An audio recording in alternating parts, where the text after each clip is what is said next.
Hai semua, salam sejahtera Malaysia. Selamat datang ke channel Fels Lifestyle.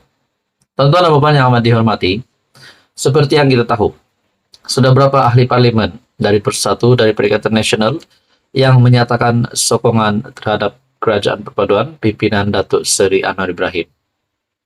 Sudah pasti kita dapat melihat alasan ataupun sebab yang positif daripada beberapa ahli parlimen pembangkang yang menyokong Datuk Seri Anwar Ibrahim adalah untuk mendapatkan peruntukan demi pengundi di kawasan mereka sendiri. Nah, akhirnya saudara-saudara, sudah lebih daripada 3, rasanya sudah 4, mungkin sudah 5, dan mungkin bertambah lagi jumlahnya selepas ini. Tetapi, apa yang mengejutkan adalah, apakah status mereka ini bukan saja digantung? Adakah mereka juga akan dipecat daripada Bersatu? Seperti yang dibuat pengakuan kenyataan yang dibuat oleh parti Bersatu sendiri, keputusan mereka ini adalah berlanggar, bercanggah dengan undang-undang parti. Nah, kita juga tahu ahli Parlimen Kuala Kangsar yang digantung, ahli Parlimen Perikatan Nasional Labuan juga digantung. Nah, adakah selepas ini lebih ramai lagi yang bakal digantung keahlian, bakal digantung setelah mereka juga menyokong Datuk Seri Anwar Ibrahim? Nah, hari ini pula terdapat satu lagi kejutan. Mungkinkah ini petanda bahwa senarai ahli parlimen dari pembangkang dari Bersatu Perikatan Nasional, senarai yang menyokong Datuk Seri Anwar Ibrahim ini, bukan sahaja menyokong kerajaan pimpinan Datuk Seri Anwar Ibrahim, tetapi juga mungkinkah mereka akan lompat menjadi ahli parlimen kerajaan? Oh, walaupun kita tahu perang undang-undang anti lompat parti itu masih berkuat kuasa. Nah, mungkinkah mereka benar-benar berniat mahu masuk kerajaan? Seperti yang dinyatakan dalam artikel ini. 4 MP Bersatu mohon tukar tempat duduk di Dewan Rakyat.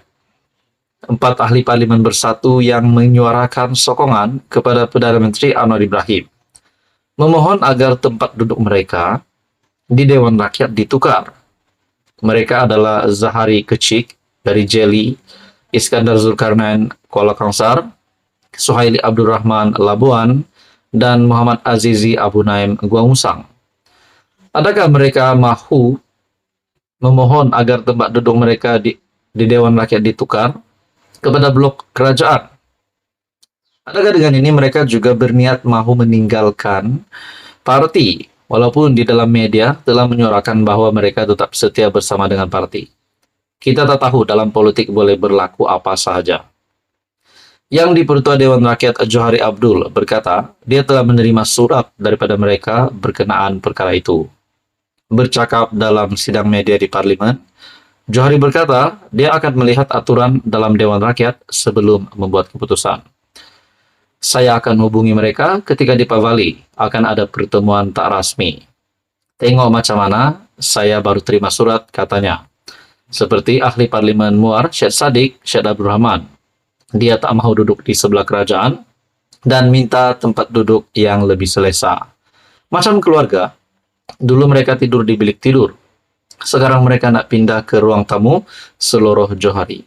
Saudara-saudara, tuan-tuan dan puan, dalam artikel lain juga menyatakan, satu ahli parlimen dari Perikatan Nasional, di mana dalam satu ulasan dari Syabudin berkata, ahli parlimen PN yang memalukan, terang-terang minta RM 30 juta syarat sokong Anwar.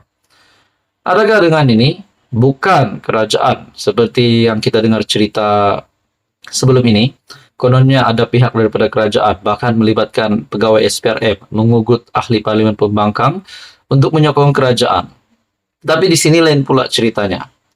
Ahli parlimen blok pembangkang menyatakan secara terbuka kesediaan untuk menyokong kerajaan madani pimpinan Anwar. Bagaimanapun, sokongan itu hadir dengan syarat. Hadir dengan syarat jika Putrajaya boleh memperuntukkan dana yang mencukupi untuk kawasannya. Syed Abu Husin Hafiz, Syed Abdul Fasal, Perikatan Nasional Bukit Gantang, memaklumkan kepada Dewan Rakyat bahwa beliau berharap untuk mendapatkan kira-kira RM 30 juta bagi kawasan parlimennya di Perak. Menurut Syabudin, Memalukan betul, macam ini punya wakil rakyat pun ada dalam negara kita. Tiada standard, tiada kelas, dan langsung tiada perjuangan dalam dirinya. Bercakap pula minta RM 30 juta itu dalam parlimen yang mulia. Betul-betul hampe menurut Syahbudin. Bukankah di sini ahli parlimen dari Bukit Gantang ini yang coba mengugut? Apa komen Anda tonton dan Sekian saja untuk kali ini. Teruskan bersama di dalam channel ini. Untuk info yang seterusnya, mohon bantu channel ini dengan menekan butang like, share, dan juga subscribe. Halo semua, salam sejahtera Malaysia. Selamat datang ke channel Fels Lifestyle. Apa yang berlaku selepas Presiden muda Syed Saddiq dikenakan hukuman penjara 7 tahun, denda RM 10 juta, dan juga dikenakan 2 sebatan? Saudara-saudara yang amat dihormati, sudah pasti banyak spekulasi yang timbul daripada kalangan rakyat Malaysia. Spekulasi tentang peletakan jawatan Syed Saddiq sebagai Presiden muda akhirnya benar-benar berlaku. Presiden muda telah mengosongkan kursi dan jawatan tersebut telah diberikan oleh wakil daripada kepimpinan parti juga. Nah, saudara-saudara, setelah Syed Saddiq didapati bersalah 4 pertuduhan, bersebahat melakukan pecah amanah, salah guna harta, dan pengubahan wang haram. Akhirnya apa yang berlaku kepada Syed Saddiq? Apa yang berlaku kepada kepimpinan parti? Pertama, parti muda sudah kehilangan presiden dan digantikan. Syed Saddiq telah meletakkan jawatan, mengundur diri, mengosongkan jawatan, mengosongkan kursi presiden muda. Di dalam satu artikel menyebut, Syed Saddiq ahli politik pertama yang dikenakan hukuman sebat. Nah, mesti ada yang tertanya-tanya, kenapa Syed Saddiq menjadi ahli politik pertama yang dikenakan hukuman sebat? Di sini ada penjelasan melalui satu artikel dari Malaysia Kini.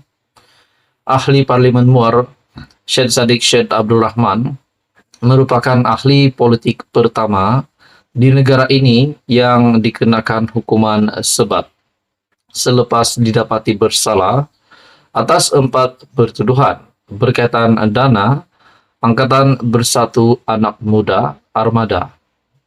Perkara itu disahkan Timbalan Pendakwa Raya Datuk Wan Shahrudin Wan Ladin yang mengetuai pasukan pendakwaan bagi kes Presiden Parti Ikatan Demokratik Malaysia Muda yang didakwa atas 4 pertuduhan: bersubahat melakukan pecah amanah, salah guna harta, dan pengubahan wang haram. Wan Shahrudin berkata, hukuman sebat terpakai bagi pesalah lelaki yang berumur di bawah 50 tahun. Berdasarkan Seksyen 289 dalam kurungan C Kanun Prosedur Jenayah 2007, pesalah perempuan, lelaki yang dijatuhkan hukuman mati, dan lelaki yang berumur lebih dari 50 tahun tidak boleh dikenakan sebatan, katanya ketika dihubungi pemberita. Dalam pada itu, Wan Shahrudin yang juga pengarah kanan bahagian perundangan dan pendakwaan SPRM berharap keputusan itu menjadi amaran kepada ahli politik lain agar tidak mengkhianati amanah rakyat. Mahkamah Tinggi menjatuhkan hukuman penjara 7 tahun dan 2 sebatan serta denda RM 10 juta ke atas Syed Saddiq 30 selepas beliau didapati bersalah atas 4 pertuduhan berkenaan. Hakim Datuk Azhar Abdul Hamid menjatuhkan hukuman penjara 3 tahun dan 1 sebatan bagi kesalahan bersubahat melakukan pecah amanah, 2 tahun penjara, dan 1 sebatan bagi pertuduhan salah guna harta, manakala bagi 2 kesalahan pengubahan wang haram masing-masing dipenjara 2 tahun dan denda RM 5 juta atau penjara 4 tahun jika gagal membayar denda. Selepas keputusan itu, bekas Menteri Belia dan Sukan itu hadir di mahkamah memakai sut berwarna hitam, kelihatan tenang dan sempat menenangkan ibu serta bapaknya yang menangis. Syed Saddiq ketika ditemui pemberita selepas prosiding berkata, beliau menghormati keputusan mahkamah dan sebagai seorang penggubal dasar, beliau perlu menetapkan kepercayaan ke atas institusi kehakiman. Ya, saudara-saudara, apa komen Anda berkaitan dengan isu ini? Sekian saja untuk kali ini, teruskan bersama di dalam channel ini untuk info yang seterusnya.